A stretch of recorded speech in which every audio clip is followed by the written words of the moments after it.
저희 교회가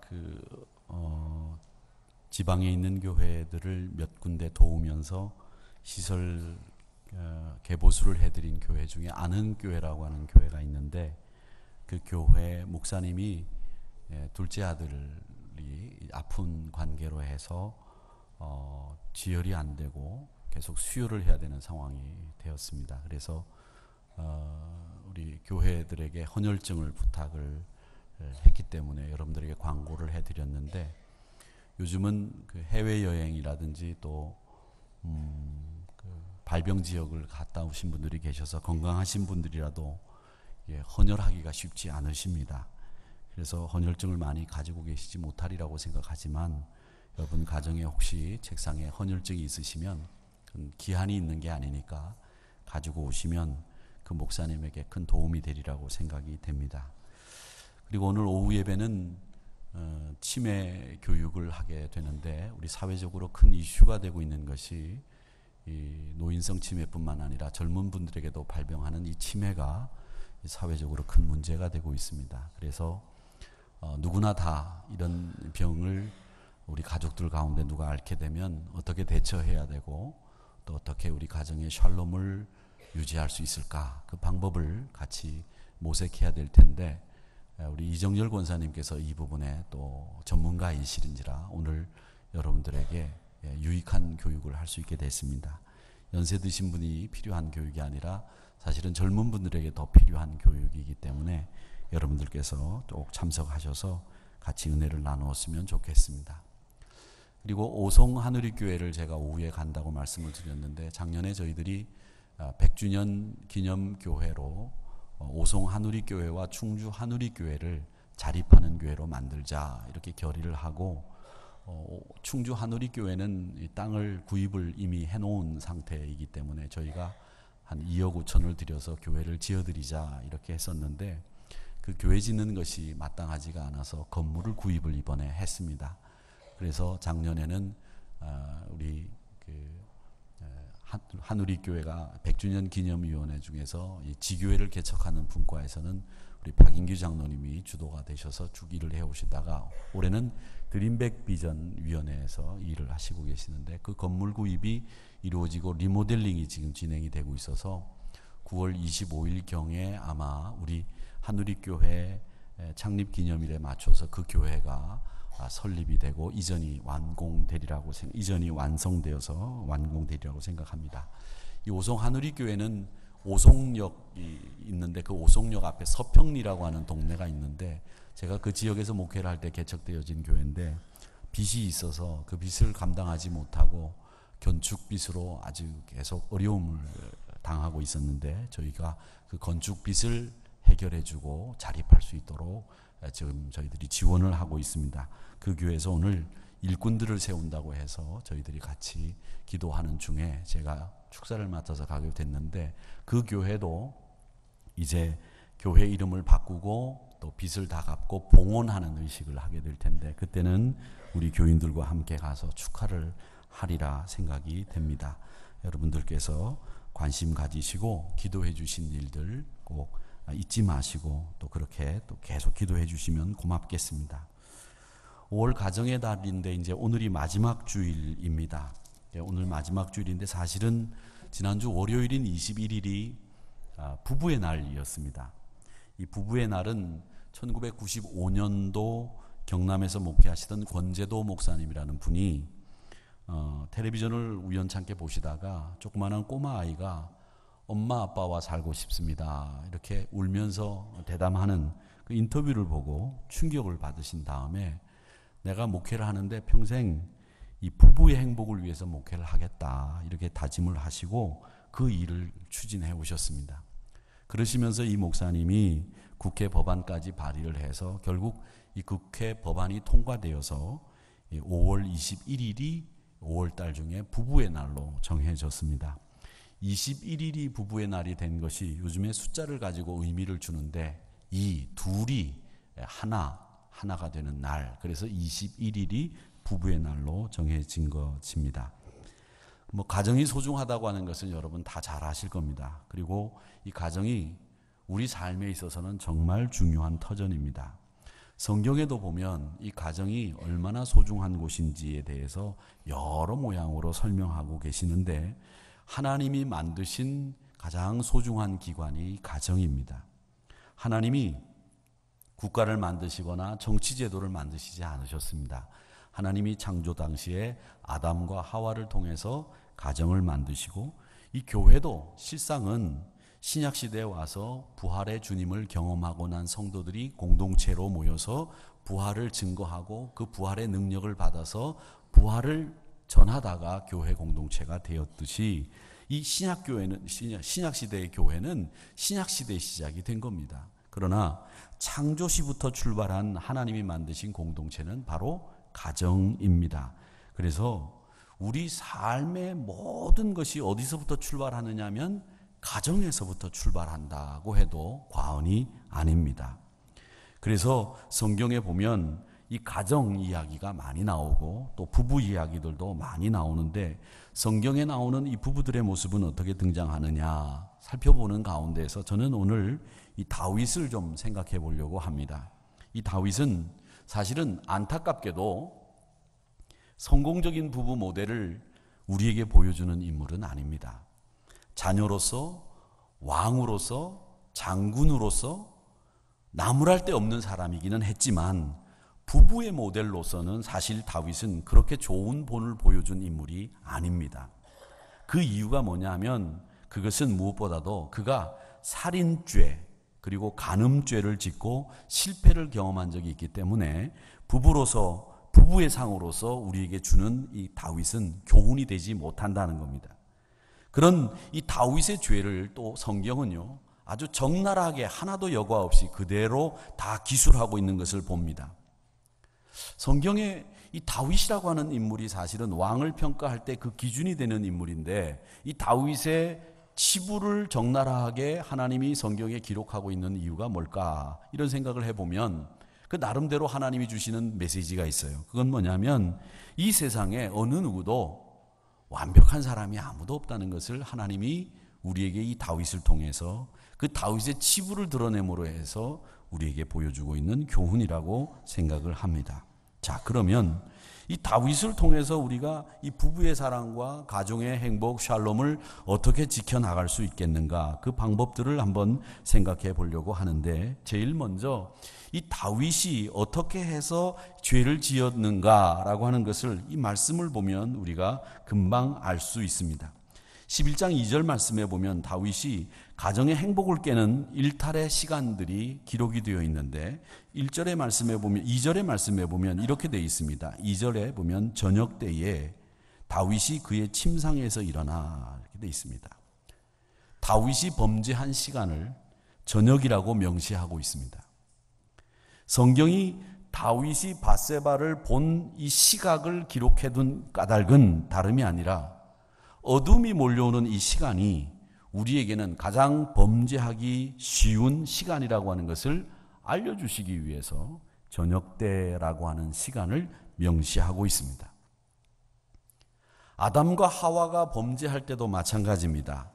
그들이 하나님의 계명을 어기고 사탄의 유혹에 빠져서 선악과를 먹을 때에 사실은 그 시간이 언제였느냐면 저녁때로 추정이 됩니다. 창세기 3장 8절에 보면 이렇게 우리 가지고 있는 개역개정 성경에는 이렇게 돼 있어요. 뭐라고 돼 있냐면, 그들이 그날 바람이 불 때 동산에서 거니시는 여호와 하나님의 소리를 듣고, 이미 이 8장 말씀이 기록될 때는 선악과 나무를 따먹었어요. 생명과 나무를 따먹은 때 후였어요. 그런데 그 선악과를 먹고 난 뒤에 서로 나눠 먹고 희희낙낙하고 있을 때 그들이 하나님의 소리를 들었을 때가 언제냐면 바람이 불 때라고 되어 있는데, 우리 한국어 성경에는 바람이 불 때로만 되어 있지만 영어 성경에 보면 더 분명하게 그 시간이 기록되어 있습니다. 저녁, 오후, 늦은 때라고 하는 말씀이 분명하게 기록되어 있습니다. 늦은 저녁에 바람이 불기 시작할 때에, 바람이 불 때만 이렇게, 바람이 불기 시작할 때만 이렇게 번역이 되어 있지만 원래 영어 성경에 보면 late in afternoon이라고 하는 말이 딱 기록이 되어 있어요. 늦은 오후에. 그러니까 저녁 늦은 시간에 그들이 죄를 짓고 하나님의 음성을, 하나님의 움직임을 알아차리고 하나님 앞에 불리어가게 된다라고 하는 것입니다. 범죄를 저지르고 자신들이 책망을 들을까 염려하던 그때가 언제였느냐? 늦은 오후였다. 저녁 때였다는 겁니다. 대부분의 범죄가 밤에 일어난다고 합니다.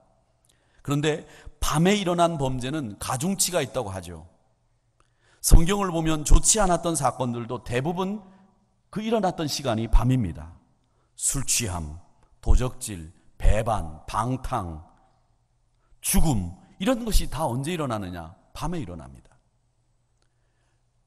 아파 보신 분들은 아시겠지만 이가 아픈 게 특히 더 그런데, 낮에는 멀쩡하다가도 해가 떨어지면 이 아픈 게 더하죠. 다른 병들도 마찬가지입니다. 밤이 되면 더 아파요. 성경을 보더라도 그런데 우리의 실생활 속에서도 보면 이 밤이 참 힘들고 어려운 시간입니다. 그래서 로마서 13장 12절에서 13절 말씀, 14절까지 말씀해 보면 이렇게 얘기합니다. 밤은 밤이 깊고 낮이 가까웠으니 그러므로 어둠의 일을 벗고 빛의 갑옷을 입자.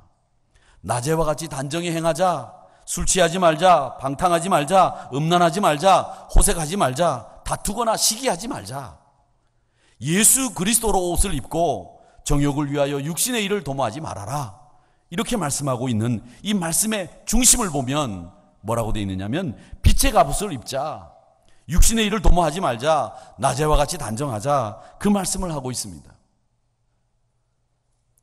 요한계시록을 보면 하나님 나라가 얼마나 좋은지를 묘사하고 있는 장면이 나오는데, 그 하나님 나라가 어마무시하게 정말 좋은 나라인데 그 좋은 하나님의 나라를 딱 한마디로 표현합니다. 뭐라고 표현하느냐? 낮에 성문들을 도무지 닫지 아니하리니 거기에는 밤이 없다. 밤이 없다라는 말로 그 좋은 하나님의 나라를 단정적으로 한마디로 묘사하고 있다는 거예요. 하늘나라는 어둡지 않다는 겁니다. 이게 굉장히 상징적인 의미가 들어 있습니다. 밤은 범죄, 악함, 더러움을 상징합니다.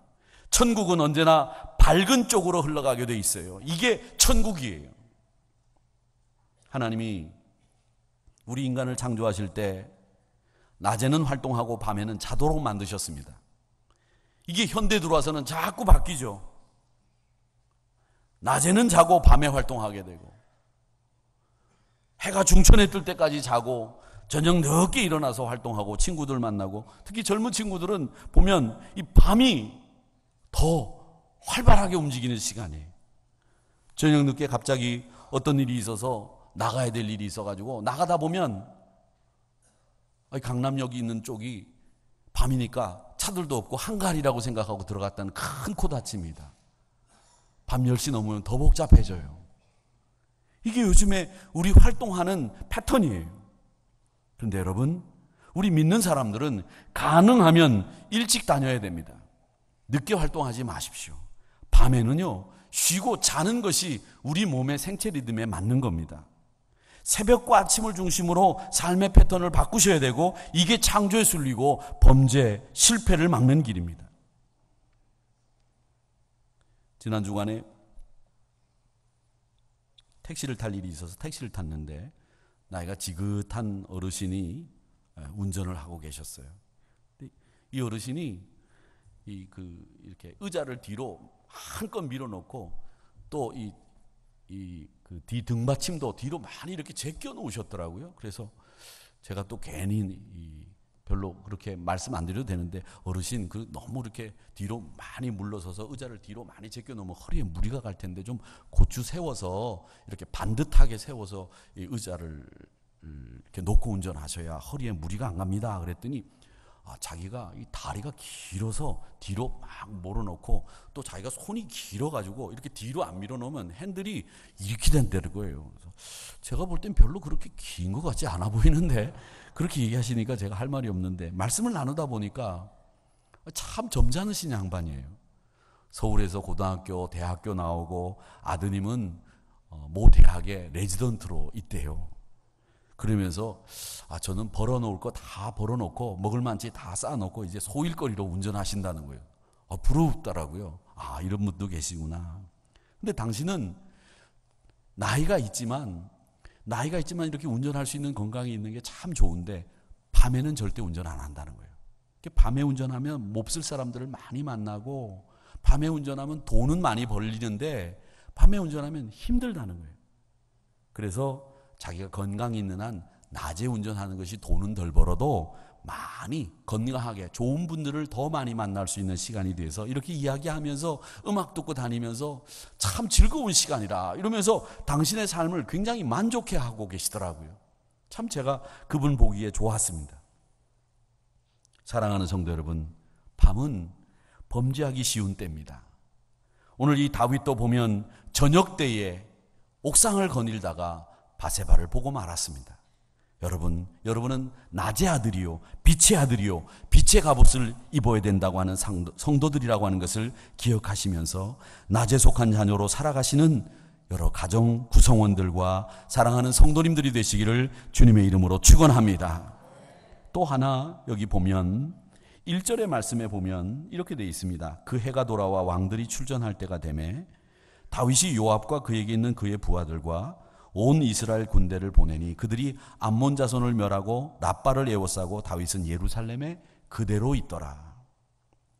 다윗이 예루살렘에 그대로 있더라 이렇게 되어 있어요. 무엇을 의미합니까? 다윗이 지금 혼자 있다는 거예요. 늘 그림자처럼 따라다니는 요압 그리고 그 신복들이 다 전쟁터로 나갔습니다.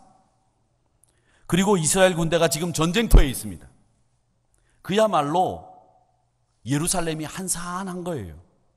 특히 남자는 아무도 없습니다. 다 나갔습니다.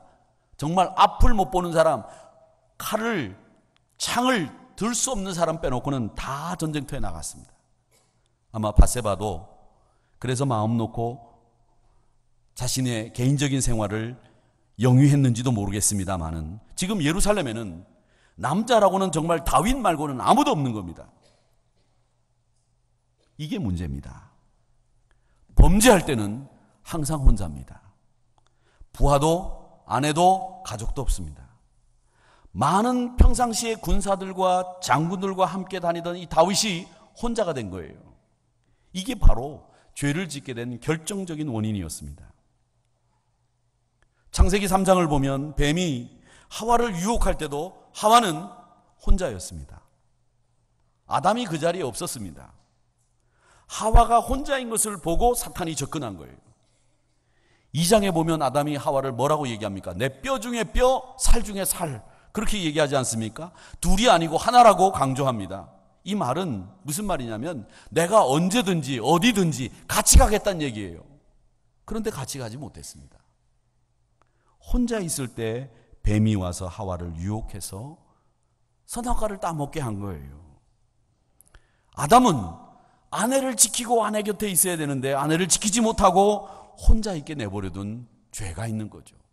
혼자 있으니까 사탄이 접근한 거예요. 여러분, 사탄이 싫어하는 게 있습니다. 그게 뭐냐면 사람과 사람이, 성도와 성도가 믿음으로 하나 되는 거, 이걸 사탄이 싫어합니다. 그래서 사탄은 남편과 아내를 떼어놓습니다. 가정을 뿔뿔이 흩어지게 만듭니다. 교회와 성도들도 따로 놀게 하고 이간질을 합니다. 비방을 늘어놓고 서로 함께하지 못하도록 만드는 것, 함께 일하지 못하도록 사랑하지 못하게 만드는 것, 그게 바로 사탄이 하는 일이에요. 근데 우리 주님은 어떻게 하시는 일이냐? 우리 주님이 하시는 일은 사람을 모으고 사람을 칭찬하고 사람을 세워주고 공감하고 이해하고 사랑하게 만드는 것이 우리 주님이 하시는 일입니다.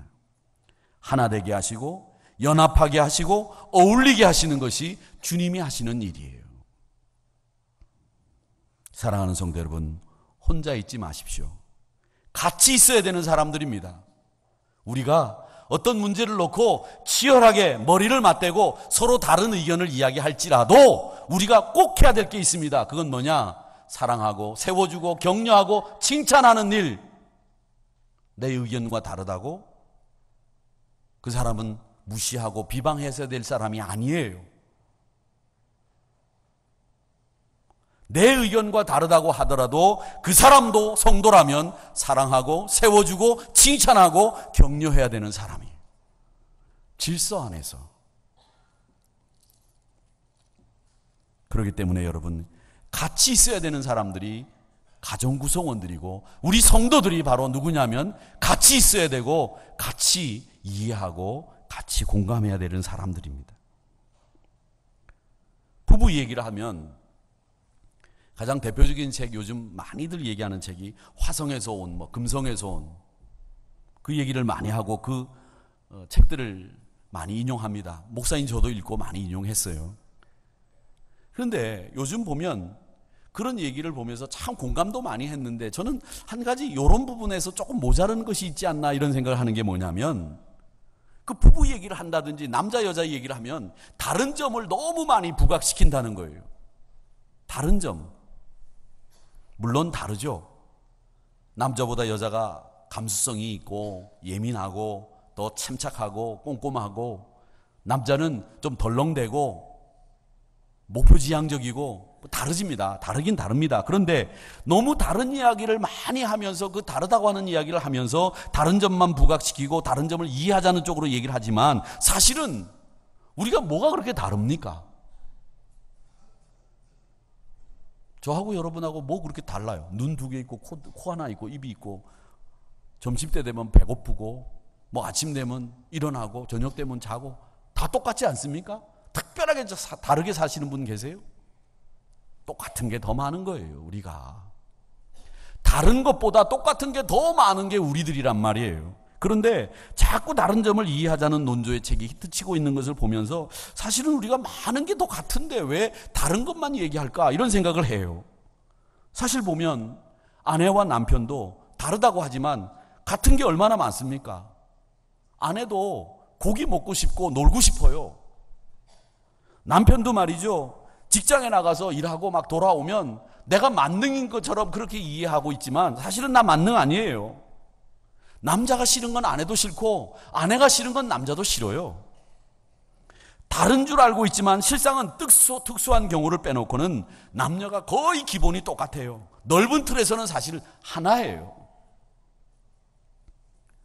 남자와 여자를 집중해서 설명하는 연구 논문이 지금 나와 있는 것 중에 한 1600편 이상이 된다고 합니다. 근데 그 중에서 남자 여자가 다른 거를 부각시키는 논문이 4편밖에 안 된대요. 다 그 논문들 거의 대부분이 남자 여자가 같다라는 것에 초점을 맞추고 쓰고 있다는 거죠.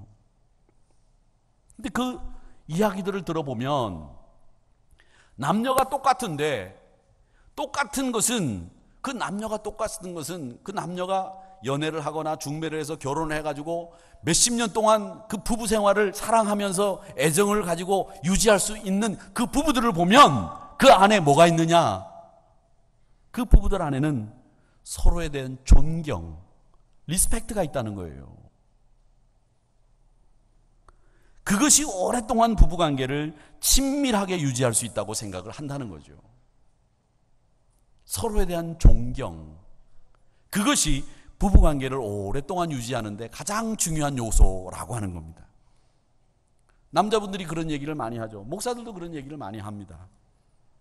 부부관계에 있어서 내가 좀 이 선수를 한번 교체할 수 있는 기회를 만나게 되면, 이 선수를 교체하면 무슨 말인지 지금 못 알아들으시는 분들이 계실지 모르겠는데, 이 선수를 한번 교체를 하면 이 당장 게임이 달라질 거라고 믿는 분들이, 남자분들이 굉장히 많이 계세요. 저도 그런 거를 한때 믿었으니까요. 선수를 한번 교체하면 이 게임이 상당히 좋을 텐데, 그게 맹점이라는 거예요. 선수를 교체하는 것보다는 그 선수를 어떻게 기용해서 쓸 것이냐, 그리고 그 게임의 룰만 잘 알아도 선수를 교체하지 않고서도 그 게임이 상당히 유익하고 행복한 게임이 될 수 있다, 이겁니다. 그 게임의 룰이 뭐냐면 존중하고 인정하는 거라는 거예요. 이게 가정도 그렇고 교회도 그렇고 가장 소중한 이 원리가 바로 존중과 인정입니다. 그 가운데 부부의 특징은 뭐냐? 같이 있는 거예요. 언제나 같이 있는 것이 부부의 특징입니다. 그래서 성경은 헤어지거나 부부가 따로 있는 것을 경계합니다. 고린도전서 7장 5절의 말씀에 보면 뭐라고 얘기하느냐 하면 서로 분방하지 마라. 기도할 틈을 얻기 위해서 합의상 얼마 동안 너희들이 합의하에 분방하되 다시 합해라. 그러니까 기도할 일 외에는 분방하지 마라. 너희가 절제하지 못함으로 사탄이 너희를 시험하지 못하게 하기 위해서 너희들 분방하지 말라는 거예요. 근데 우스갯소리로 요즘 세태가 어떻습니까? 20대는 뭐 서로 같이 보고 자고, 30대는 서로 하늘 보고 자고, 40대 되면 서로 등 보고 자고, 뭐 60대가 되면 어디서 자는지 모르고, 뭐 그런 얘기들이 있지 않습니까? 안 된다는 거예요. 특히 연세 드신 분들은 내 몸의 변화가 어떻게 일어날지 모르기 때문에 늘 같이 있으셔야 된다는 거예요. 믿는 사람도 마찬가지입니다. 혼자 다니면 안 되고 같이 다녀야 됩니다.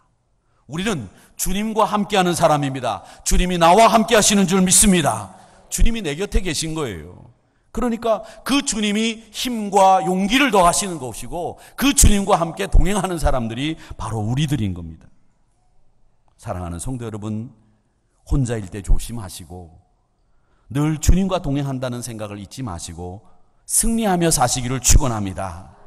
다윗은 다 보내놓고 혼자 있을 때 이런 죄를 저지르고 실패를 경험했습니다. 마지막으로 이 다윗을 보면 모두가 전쟁을 나간 사이에 다윗이 뭐를 했느냐, 2절의 말씀에 보면 그가 이렇게 얘기를 하고 있습니다. 2절의 말씀에 보면 저녁 때에 다윗이 그의 침상에서 일어나 왕궁 옥상을 거닐다가 그곳에서 보니 한 여인이 목욕을 하는데 심히 아름다워 보이는지라. 침상에서 일어나서 왕궁 옥상을 거닐다가, 저녁에 침상에서 일어나서 한가로이 옥상을 거닐었습니다. 이건 뭘 얘기하느냐면 한가롭다고 생각할 때 범죄가 찾아오는 거예요. 하나님이 주신 시간은 그리 한가롭지 않습니다. 우리에게 여러분 시간이 많은 것 같지만 사실은 정말 부족한 것이 우리에게 주어진 시간이에요. 그 가운데 우리가 서로 사랑하고 격려하고 세워주는 일, 이 일을 위해서는 시간이 턱없이 부족합니다. 정말 부족해요. 많은 일을 해야 되고 많은 땀을 흘리고 수고해야 되는데 열심히 해도 부족한 시간인데 우리가 쏜 화살처럼 날아가는 이 시간 속에서 일할 수 없는 밤이 금방 옵니다. 이 실패라고 하는 것은요, 이렇게 빠르게 지나가는 인생의 귀한 시간 속에서 틈을 주기 때문에 생기는 거예요. 인생이 리듬을 타야 되고 삶의 흐름이 계속 이어져야 되는데 틈을 주면 마귀가 비집고 들어와요. 다윗이 왕이 될 때까지, 성공하고 사람들에게 존경받고 하나님 앞에 인정받을 때까지 그야말로 눈 붙일 겨를 없이 달려왔을 겁니다. 달려갔을 거예요. 그런 열정이 왕이 되고 난 뒤에도 계속 이어져야 되는데 그도 인간인지라 왕이 된 후에 긴장이 풀어졌어요. 그 틈새를 마귀가 노리고 들어와서 다윗을 그야말로 곤두박질하도록 만들었습니다. 여러분, 에베소서 4장 27절을 한번 같이 읽어볼까요? 우리 같이 읽어봅시다. 시작. 마귀에게 틈을 주지 말라. 아멘. 우리가 살면서 두고두고 마음에 새겨야 될 말씀입니다. 틈을 주면 넘어갑니다. 한가하면 딴 생각합니다. 긴장이 풀어지면 허점이 생깁니다. 조심하지 않으면 넘어갑니다. 세상이 우리를 가만두지 않고 사탄이 우리가 잘 되는 것을 보면 속이 뒤틀려서 견딜 수가 없습니다. 그렇기 때문에 조그만한 틈새라도 비집고 들어오는 거예요. 긴장의 끈을 풀지 마시기 바랍니다. 여유는 가지시되 한가롭지 않아야 됩니다. 사랑할 시간도 부족합니다. 땀 흘릴 시간도 부족합니다. 칭찬할 시간도 부족합니다. 격려할 시간도 부족합니다. 제가 말씀드리지만 우리가 뭐 때문에 비방하고 우리가 뭐 때문에 서로를 욕되게 하는지 한번 생각해 보세요. 여러분, 칭찬해주고 격려할 수 있는 시간도 부족한 거예요. 그렇기 때문에 후회하지 않도록 정신을 차려서 최선을 다하시기를 축원합니다. 다윗의 범죄는 저는 그렇게 생각합니다. 우리 모두에게도 찾아올 수 있는 죄라고 생각합니다. 다윗이 실패를 했다면 우리도 얼마든지 실패할 수 있어요. 넘어갈 수 있어요. 특히 가정의 삶에서 부부로서는 더 조심해야 됩니다. 저녁 때를 조심하시고 혼자 있을 때를 조심하시고 한가로울 때를 조심해야 됩니다. 이걸 마음에 새기면서 평생 여러분의 가정과 또 여러분이 섬기시는 기업 또 직장에서 삶의 현장에서 승리하며 사시는 여러분들이 되시기를 주님의 이름으로 축원합니다. 승리하셔야 됩니다. 그래서 우리 사랑하는 성도님들 모든 가정이 샬롬의 복을 누리시기를 축원합니다. 제가 늘 말씀드리지만 여러분 자녀들을 위해서 축복하시기 바랍니다. 축복하세요. 제 가정의 달, 제 지론이 뭐냐? 부모는 자녀들을 축복할 수 있는 특권이 있는 사람들입니다. 여러분들이 예배를 드리고 집으로 돌아가시면 혹시 힘들고 어려워서 교회 못 나온 자녀들이 집에 있을지 몰라. 야단치지 마세요. 얼마나 힘들었니? 내가 너를 위해서 기도하고 왔다. 내가 너를 위해서 기도하마. 이 말씀이 훨씬 더 그를 힘든 가운데서도 따뜻하게 어머님의 기도를 받아들일 수 있도록 만드는 거예요. 새벽에 기도 끝나고 난 뒤에 곤히 잠자고 있는 자녀들의 머리 위에 손을 얹고 축복기도 꼭 하십시오. 여러분, 자녀를 위한 축복은 여러분의 특권이라고 하는 걸 잊어서는 안 됩니다. 자녀들을 위한 평강을 위한 기도, 축복을 위한 기도 여러분 꼭 하셔서 우리 자녀가 잘 되고 가정의 평강을 누리는 복된 한우리 성도님들의 가정이 되시기를 주님의 이름으로 축원합니다. 이제 일어나셔서